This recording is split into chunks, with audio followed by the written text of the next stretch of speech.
Doctor साहब ये बताएं कि आपको सालाना फंडिंग कितनी मिलती है, यूनिवर्सिटियों को कितना कितना देते हैं, और अब सुना है कि वफाकी हुकूमत आपको कुछ देने को तैयार नहीं थी, बड़ी मुश्किल से मिला है। 2018 में जब मैं टर्म 2014 से 18 तक का था तो 2018 में एक बजट डिसाइड हुआ कि इतनी ऑपरेशन 65 बिलियन ऑपरेशन एक्सपेंसेस के लिए हमें रखे गए, जिसमें HEC का भी हिस्सा और प्लस यूनिवर्सिटियों को भी देना जो था। वो जो इशू असल थे, इशू ये था कि प्रोविंशियल लेवल पे जो गवर्नमेंट थी हमारी, उन्होंने अपनी जिम्मेदारी नहीं उठाई पूरी। सिंध तो दे रहा है। सिंध ने बहुत अच्छा, जो हमारे चीफ मिनिस्टर साहब इस वक्त हैं, पिछले दौर में भी जब उनकी गवर्नमेंट थी, उन्होंने पिछले चंद सालों में बहुत अपनी फंडिंग यूनिवर्सिटी की बढ़ाई है। इस फाइनेंशियल ईयर में वो 26 से ज़्यादा बिलियन रुपया अपनी तरफ से दे रहे हैं यूनिवर्सिटियों के। पंजाब कितना दे रहा है? बताया जा रहा है कि कुछ 4 से 6 बिलियन के दरमियान होता है, लेकिन वो उनकी एडमिनिस्ट्रेटिव सेटअप में ज़्यादा इस्तेमाल हो जाता है, या बेल आउट किसी वक्त किसी को ज़रूरत है कोई छोटी बहुत रिसर्च में ग्रांट। लेकिन रियल सेंस में जो मतलब यूनिवर्सिटियों को क्रॉस बोर्ड होना चाहिए, वहाँ पे प्रेशर है। KP में बहुत इशू है। इसके अलावा बलूचिस्तान में एक 1.5 बिलियन पिछले साल दे रहे थे, इस फाइनेंशियल ईयर में हमने 2.5 कराया था। अभी मैं उनको जाके ख़ुद चीफ मिनिस्टर साहब और गवर्नर साहब और मिनिस्टर और सब के साथ मिल के कुछ उनको कन्विंस करके आया हूँ कि जी फंडिंग बढ़ाएं। तो ये हमारा 65 बिलियन कैप है 2017-18 का। इस दौरान खाली एक छोटा सा इंडिकेशन के लिए देखा जाए कि जो खाली सैलरी बढ़ती है ना, हर बजट में कभी 10% इंक्रीज़ होगी, 15% होगी, इन सालों का इकट्ठा कर लें तो 135% सिर्फ सैलरी का इम्पैक्ट आ चुका है।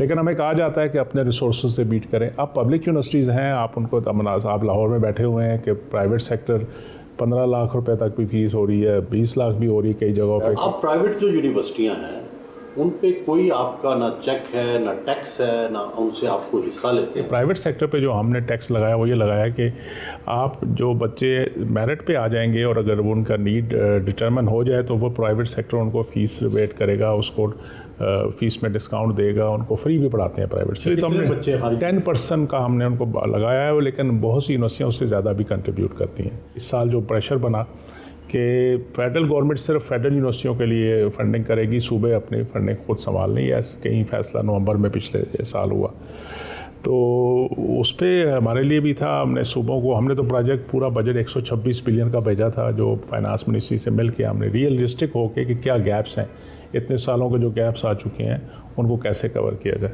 तो 126 बिलियन की रिक्वायरमेंट थी, तो हमें 25 अरब रुपये उन्होंने कहा जी कि सिर्फ फेडरल यूनिवर्सिटियों को दें या सेंटर ऑफ एक्सीलेंस जो फेडरल लेवल पे बने हुए हैं। तो उस पर हमने भी कंसर्न शो किया। फिर सारे वाइस चांसलर इकट्ठे हो गए, बाकी फैकल्टी स्टाफ, आप लोगों ने, मीडिया ने बड़ा अच्छा रोल प्ले किया। तो I approach honourable prime minister साहब, मैंने उनको भी लेटर लिखा, मिनिस्टर फाइनेंस को भी लिखा, सबको अप्रोच किया, प्लानिंग कमीशन में, सब जगह, और इवन चीफ मिनिस्टर साहबान को भी मैंने लेटर लिखा जी कि ये मसला है। तो थैंक्स टू प्राइम मिनिस्टर साहब के उन्होंने अभी वो जो इस फाइनेंशियल ईयर का है 65 बिलियन, उसी पे उनको उन्होंने रिवर्ट करवा दिया है। हायर एजुकेशन कमीशन से बड़ी लोगों को शिकायतें हैं। एक शिकायत तो ये है कि वो अपनी जो असनाद हैं, जो सर्टिफिकेट्स हैं, वो आपके लिए आपके पास आते हैं कि आप सर्टिफाई कर दें, उनके ऊपर मोहर लगा दें, वो कई महीने लग जाते हैं। ये ऐसा क्यों? इसमें हकीकत भी है और थोड़ा सा इसमें मसला भी है। हकीकत ये है सर कि हमारी कौम, हमने पता नहीं क्या बात है, हम बार बार बच्चों को कहते हैं कि भाई जब आप ग्रेजुएशन करते हैं तो अपनी डिग्रियाँ आराम से रूटीन में टेस्ट करवा लें। और अब तो हमने हर चीज़ ऑनलाइन कर दी हुई है कि फ़िज़िकल आने की भी ज़रूरत नहीं है, आप ऑनलाइन करेंगे, सब कुछ हो जाता है, बाहर भी बैठे हुए फिर भी हो जाता है। इशू ये है कि जब एडमिशन सीज़न शुरू होता है, जब कोई बाहर की अपॉर्चुनिटी निकलती है, तो पूरी कौम को याद आ जाता है कि हमने डिग्रियाँ टेस्ट करानी। तो फिर हमारी भी एक कैपेसिटी है, अगर दिन में 5-5 हज़ार एप्लीकेशन आएंगी, उसमें खाली स्टैम्प लगाना नहीं है, you have to go through every detail का। हम माशाल्लाह हमारे आपने देखा था कि इस दौर में कैसे कैसे केसेस आए थे कि जाली डिग्रियाँ हैं, ये ही हैं, वो अभी भी होता है चीज़। नहीं तो ऐसी सूरत में आप क्या करते हैं? कुछ भी नहीं कर सकते, जुल्म है।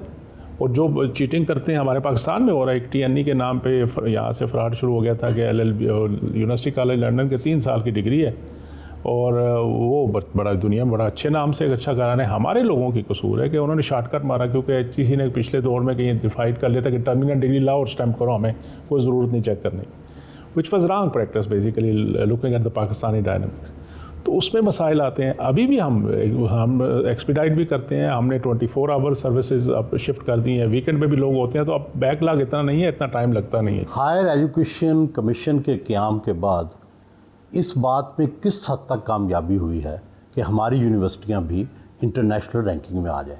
देखें, अच्छी खबर ये है कि हम कहीं भी रैंकिंग में नहीं आते थे। अब कम से कम 30-32 यूनिवर्सिटियाँ हमारी एशिया की रैंकिंग में, QS रैंकिंग में टॉप चलें 100 में नहीं तो 500 में आती हैं। एशिया में 100 में भी टॉप में आती हैं। और अभी जो आने वाले दिनों पे हांगकांग में एक हो रही है, उसमें मुझे बताया गया है, जो जिस टाइम मैगजीन वालों जिन्होंने किया है, SDG के बेस पे असेसमेंट की है पूरी दुनिया की यूनिवर्सिटियों को, उन्होंने हमें बताया कि आपके लिए कुछ सरप्राइजेज़ हैं। हमारी पाकिस्तानी यूनिवर्सिटियों ने दुनिया को आगे लीड किया उसमें। ब्यूरोक्रेट्स खास कर ये कहते हैं कि वाइस चांसलर भी एक बहुत बड़ा डिक्टेटर हमने बना दिया और वो ग्रेड 21 ग्रेड 22 तक प्रमोशनें करता है, ग्रेड 17 के बंदे डायरेक्ट रख लेता है, जबकि किसी ब्यूरोक्रेट को पब्लिक सर्विस कमीशन के अलावा इख्तियार नहीं है। तो इस पे आप क्या कहते हैं? सर, मेरी गुजारिश से हर एक से होगी, इंक्लूडिंग माई एकेडमिया, के अपने काम पे फोकस कर लेना। दूसरों की टो में लगे रहेंगे तो सारे एक दूसरे से लड़ते रहेंगे, और यही हमारा अलमिया है। मैं हमेशा बड़ी ओपनली कन्वोकेशन में जाता हूँ, सोहेल साहब, मैं जिससे बाल कटवाता हूँ ना, वो उसको बाल काटने नहीं आते, हर काम आता है। वो ये भी कह रहा होता है कि सियासत में मोदी साहब ने ये किया, फलाने ने ये किया, पाकिस्तान के क्रिकेटर के पावर को आती है कि नहीं आती, शॉट गलत मारी है, लेकिन वो ये नहीं कहता उसको अपने बाल काटने नहीं आते। अगर हम अपने अपने काम पे फोकस कर लेना, अपनी जिम्मेदारियाँ समझ जाएँ, तो हमारे बहुत से मसले काम हो जाएंगे। 22 ग्रेड वो बाई चॉइस है ना, उसने उस प्रोफेशन को अडॉप्ट किया, वरना तो ज़्यादा पावर तो ब्यूरोक्रेट्स के पास है। तो अगर तो 22 ग्रेड में चला गया या वो हायर कर सकता है, तो कानून ने उसको इजाज़त दी है, तो ठीक दिया, करना चाहिए। उसमें कोई मसला है तो उसको चैलेंज करना चाहिए। क्या हम ऐसा करें कि हमारे बैरून मुल्क जाने वाले बच्चे पाकिस्तान वापस आकर खिदमत करें? Very good question. पाकिस्तान में क्यों बंदे बाहर जाते हैं? जब आप उसको फेयर चांस नहीं देंगे, जब उसके इकोसिस्टम आप नहीं डेवलप करके देंगे, एक दूसरे की टांगें खींचते, बाहर क्यों लोग खुशी से जाते हैं कि वहाँ एक सिस्टम होता है। वो ये नहीं देखते हैं कि आपकी कौन सी बरादरी से हो, वो देखते हैं ये बंदा काम क्या कर सकता है, क्या मेरिट है, उसको उसके मुताबिक आपको कंपनसेट भी किया जाता है, आपको अपॉर्चुनिटी दी जाती है। हमारा सिस्टम में जो बदकिस्मती से चीज़ें बन गई हैं, हम सिस्टम में रोकते ज़्यादा हैं, बनस्बत फैसिलिटेट करते हैं। अगर हम फैसिलिटेशन वाले और एक दूसरे पे बिलीव करने वाले और सिस्टम अप्रोच के तहत काम करें, कोई वजह नहीं है कि मैक्सिमम लोग वापस नहीं आएंगे। रिसर्च वर्क नहीं होता, बहुत शिकायत है यूनिवर्सिटी। रिसर्च होती है सिर्फ अपने CV मोटे करने के लिए। नंबर में हम टोटल पाकिस्तान से 2002 में 850 पेपर पब्लिश करते थे, आज हम 40,000 पे चले गए। लेकिन उसका impact, yes, this is the issue, and that is why we have given this slogan to universities के खुदा के लिए अब इम्पैक्ट फैक्टर से निकल के इम्पैक्ट पे आओ। उस रिसर्च को मैं ओपनली कहता हूँ, कोई फ़ायदा नहीं है जिसका बनी नो इंसानियत को फ़ायदा नहीं। सर, स्पोर्ट्स पर भी तवज्जो नहीं यूनिवर्सिटी में? नहीं सर, माशाल्लाह स्पोर्ट्स, अब आपको खुशी होगी कि हमने स्पोर्ट्स के अंदर पिछले चंद सालों में बहुत इन्वेस्टमेंट की है। और ये लास्ट जो हमारा नेशनल गेम हुए थे, हमने 128 के करीब मेडल जीते हैं कोयटा में जो हुआ था। बाज़ लोगों को ये भी शिकायत है कि हमारे यहाँ जो पब्लिक यूनिवर्सिटियाँ हैं, इनके अंदर बड़ी सख्त किस्म का एक तरह का मार्शल लॉ है, ना मौसीकी की इजाज़त है, ना जो है लोगों को बात करने की इजाज़त है, ना वहाँ डिबेट्स होती हैं। इसके लिए क्या करें? कहते होते हैं कौवा चला हंस की चाल अपनी भी भूल के। आई डोंट फील कि हमें शाई नहीं होना चाहिए। हमारे जो मज़हब में, हमारे जो कल्चर में, हमारे जो रिलीजन में जो बेसिक एथिक्स वैल्यू चीज़ें हैं, उनको प्रोटेक्ट ज़रूर करना चाहिए, लेकिन उसके अंदर रहते हुए आपको आज़ादी है उसके साथ। म्यूज़िक को आप समझते हैं कि नहीं जाना? म्यूज़िक किस हद तक, किस लेवल तक जाना, देखो ना, पर वही बात है कि बिल्कुल म्यूज़िक, मैं खुद जब मैं यूनिवर्सिटी में था, मैं डायरेक्टर स्टूडेंट अफेयर होता था, मैं फंक्शन कराता था, मैं उसमें म्यूज़िकल फंक्शन कराता था, बच्चे बच्चियाँ गाने भी गाते थे अपने अपने लदा। इसी तरह वो ड्रामेटिक सोसाइटी का मैं हेड रहा हूँ, तो वो तो हेल्दी चीज़ें होनी चाहिए, लेकिन क्या बेरहरवी की तरफ जाना है, उस पर थोड़ा सा सोचने की बात है। वो लेकिन खुली डिबेट क्यों नहीं है? पब्लिक करनी चाहिए, बिल्कुल मैं कहता हूँ, हमें एक दूसरे को सुनना चाहिए। जो बर्दाश्त का मादा ख़त्म हो गया ना सर, वो आप स्प्रिंग को दबाते जाएंगे ना, तो वो जिस दिन हाथ उठाएंगे मुंह पे लगेगा। मैंने अपनी यूथ को एंगेज नहीं किया, उसको राइट और रॉन्ग नहीं बताया। अब जो सोशल मीडिया उसको बता रहा है, वो समझते हैं यही ठीक है, क्योंकि हमने अपना नैरेटिव नहीं दिया, ना माशरे ने, ना माँ बाप ने, ना टीचर ने, ना इमाम ने। हमें अपना अपना रोल अदा करना पड़ेगा। तो that is how we can move.